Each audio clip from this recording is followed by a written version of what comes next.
मतलब किसान का बेटा, मजदूर का बेटा अगर सरहद पे खड़ा है, शहीद हो रहा है, तो आपको कोई मतलब नहीं। लेकिन अगर एक नेता का कुत्ता भी मर जाता है तो पूरे के पूरे नेता उसको ट्वीट करने में लग जाते हैं। लेकिन किसान मर गया, किसी के मुंह से एक आवाज नहीं निकली। क्या वो इस देश का नागरिक नहीं है? अरे वो देश का किसान है जो बंजर भूमि से भी अनाज पैदा कर पूरे देश का पेट भरता है। लेकिन आज देश का दुर्भाग्य है कि वो देश का किसान सड़क पे बैठा हुआ है और सरकार उसको देखने तो दूर की बात, उसको खालिस्तानी, पाकिस्तानी, आतंकवादी और टेररिस्ट बताने में लगी हुई है। अरे कहां से आपको टेररिस्ट नजर आता है? आपको नजर आ रहा है कि यहाँ से कोई टेररिस्ट इतने दिन से बैठा हुआ है, देश के अंदर कोई घटना नहीं घटित हुई, किसी सरकारी संपत्ति को नहीं तोड़ा गया, और ये आपको आतंकवादी नजर आ रहे हैं? अरे कहां से आतंकवादी नजर आ रहे हैं? आतंकवादी तो वो आपके नेता हैं जो रहते इस देश में हैं, खाते इस देश का है, लेकिन पसंद उन्हें पाकिस्तान की बिरयानी आती है। जो पाकिस्तान हमारे देश के जवानों को गोली मारता है, आप उसी पाकिस्तान की बिरयानी खाते हैं। क्या आपको शर्म नहीं आती? आप एक बात बताइए, एक आम आदमी अगर पाकिस्तान का नाम भी ले दे तो आप उसे देशद्रोही घोषित कर देते हैं। और दूसरी ओर अजीत डोभाल के बेटे शौर्य डोभाल का बिजनेस जब पाकिस्तान के अंदर चलता है तो वो देश हित में कहलाया जाता है। तो क्या ये दोहरा चरित्र नहीं है प्रधानमंत्री जी?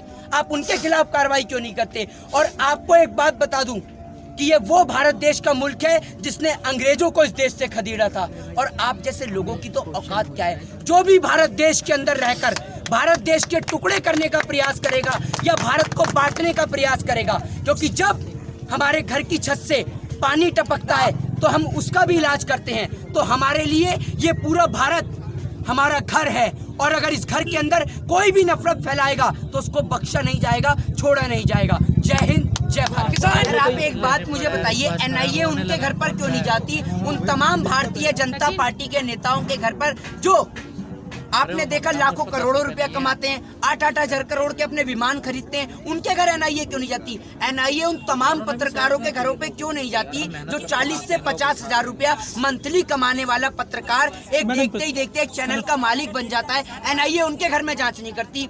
एनआईए भारतीय जनता पार्टी के कोष के अंदर कार्रवाई नहीं करती कि इनके कोष में पैसा कहां से आ रहा है, लेकिन एनआईए ये जांच करने के लिए पहुंच गई कि किसानों पे कहां से पैसा आ रहा है।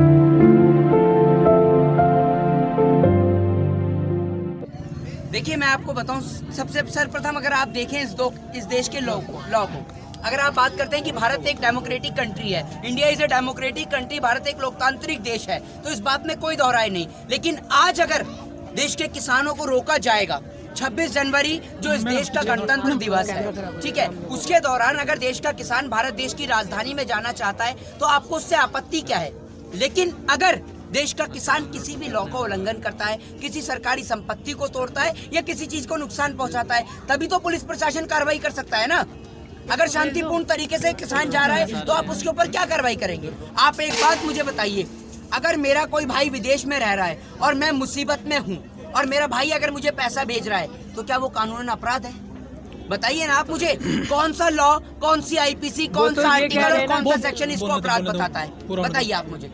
अच्छा मोहित जी, जो यूपी पुलिस है, किसान जो यहाँ पे आ रहे हैं किसान आंदोलन पे, उनके मुचलके भरे जा रहे हैं 50-50 लाख रुपए के, क्या किसानों को दबाने की कोशिश की जा रही है? निश्चित तौर पर देश के किसानों को दबाने का प्रयास किया जा रहा है। हमारे देश के अंदर जो आजादी है, राइट टू स्पीच की आजादी, राइट टू फ्रीडम की आजादी, जैसा कहा जाता है कि भारत एक लोकतांत्रिक देश है, लेकिन आज ये आजादी, बोलने की आजादी और अभिव्यक्ति की आजादी जो लोगों से छीनी जा रही है ना, वो पूरा देश सरेआम देख रहा है। अगर आज कोई भी देश में सरकार के खिलाफ, ऐसा नहीं कि वो हिंदू के खिलाफ, मुस्लिम के खिलाफ, सिख के खिलाफ, ईसाई के खिलाफ, किसी के भी खिलाफ आवाज उठाए, लेकिन अगर उसने सरकार के खिलाफ आवाज उठाई तो वो उसकी जगह बाहर नहीं, जेल के अंदर है। सरकार उसके ऊपर तमाम तरीके के एक्ट लगवाकर उसको जेल के अंदर बंद कर देती है, और इसके बहुत बड़े बड़े उदाहरण आपने देश के अंदर देखे हैं। एक बात मुझे बताइए, अगर इनकी पार्टी को कोई ज्वाइन कर लेता है तो वो देशभक्त कहलाया जाता है, और जो इनकी पार्टी को ज्वाइन नहीं करता वो देशद्रोही कहलाया जाता है। देश के तमाम लोगों से निवेदन है कि ना आप नेता बनिए, आप सिर्फ देशभक्त बनिए और अपनी भारत माँ से प्रेम करिए। और आज अगर मेरे साथ गलत हो रहा है और आप लोग चुप होकर देख रहे हैं, तो कल अगर आपके साथ गलत होगा तो पूरा देश चुपचाप खड़े होकर देखेगा। ऐसा नहीं है कि आपका नंबर नहीं आएगा, इस सरकार में नंबर हर किसी का आएगा, चाहे वो हिंदू हो, मुस्लिम हो, सिख हो, ईसाई हो, जैन हो, बौद्ध हो, पारसी हो, चाहे किसी भी धर्म का हो। नंबर सबका आना है, लेकिन जब अब तक आप और हम एकजुट नहीं होंगे, क्योंकि भारत देश को अगर जाना जाता है तो वो हिंदू, मुस्लिम, सिख, ईसाई की एकता के नाम से। हम इस देश के 4 मिसाल हैं, 4, आप ये समझ लीजिए 4 पैरलर हैं, हम 4 पिलर हैं, और अगर एक भी पिलर गिरेगा तो पूरा देश गिर जाएगा, और आपको और हमें इस पिलर को गिरने से बचाना है। ये खूबसूरती सिवाय हमारे देश के अलावा पूरे विश्व में कहीं और देखने को नहीं मिलती, जहां आपको दिवाली और रमजान दोनों की साथ रौनक देखने को मिलती है। अगर आप एक बात बताइए, अगर ये टोपी ना लगाएं, मैं तिलक ना लगाऊं, भाई पग ना पहने, तो क्या कोई भी देश का बड़े से बड़ा वैज्ञानिक बता सकता है कि हम में से कौन हिंदू है, कौन मुस्लिम है, कौन सिख है और कौन ईसाई है? भारत देश को जाना जाता है अतिथि देवो भव के नाम से, वसुदेव कुटुंबकम के नाम से। भारत देश के अलावा विदेशों के अंदर भारत देश की संस्कृति को पूजा जाता है, यहाँ की वेशभूषा को पूजा जाता है, यहाँ के रहन सहन को पूजा जाता है, यहाँ के खान पान को पूजा जाता है। अगर यहाँ पर बहन बेटियों को चूड़ियां पहनाई जाती है ना, तो वो चूड़ियां बनाने वाले फिरोजाबाद के अंदर टोटल मुस्लिम्स होते हैं। आप और हम जिस रामायण की बात करते हैं, उस रामायण के अंदर 1000 से ज्यादा शब्द उर्दू के होते हैं, लेकिन आप और हम श्रद्धा रखते हैं, भाव रखते हैं, और हम उस रामायण को भी पढ़ते हैं, हम उस राम को भी पढ़ते हैं। देखिए, एक बात मुझे बताइए, देश की सरकार ये बात को क्यों नहीं समझ रही है कि ये हमारे लिए नहीं, हम भी शर्मसार हैं कि हम भारत देश के अंदर रहते हुए, भारत देश के नागरिक होते हुए हम भारत के अंदर विरोध कर रहे हैं, जबकि ये विरोध आपको और हमें एकजुट होकर उस अरुणाचल प्रदेश पे करना था जहां चाइना ने हमारी जमीन को कैप्चर करा है। लेकिन ये दुर्भाग्य है हमारे देश की सरकार का कि हमारे देश की सरकार, जहां पूरा का पूरा सारा का सारा देश ये खोजने में लगा हुआ है कि जब भारत देश के वैज्ञानिकों ने, पूरे विश्व के वैज्ञानिकों ने बताया है कि अगर अब तबाही आएगी तो वो पानी के जरिए आएगी। आप इस बात को सोच के देखिए कि अमेरिका, जिसके पास सऊदी, दुबई, कुवैत, इराक से बड़ा तेल का एक बहुत बड़ा जमा खाना है, लेकिन अमेरिका कभी भी अपने तेल को सेल आउट नहीं करता।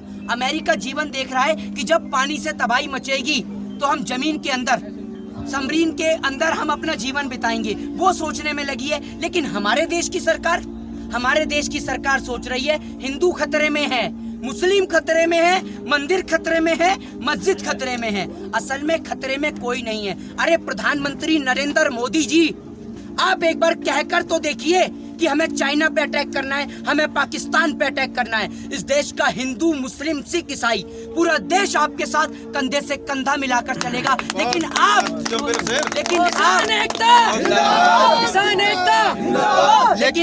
तो इस देश के अंदर लोगों को आपस में लड़ाने के लिए लगे हुए हैं। अरे आप सोच के देखिए, जब ये किसान आंदोलन समाप्त होगा तो वो जो 100 से ज्यादा परिवार, जिन्होंने माओ ने अपने बेटों को खो दिया, अपने बच्चों को खो दिया, अपने पिता को खो दिया, अपने पति को खो दिया, उनका घर और परिवार कैसे चलेगा? कभी आपने सोच के देखा है? अरे आज जो चैट लीक हो रही है पुलवामा की, अरे क्या अगर इस देश की सरहद की हिफाजत नेता नहीं कर रहे तो सरहद पे देश के जवान शहीद होते रहेंगे?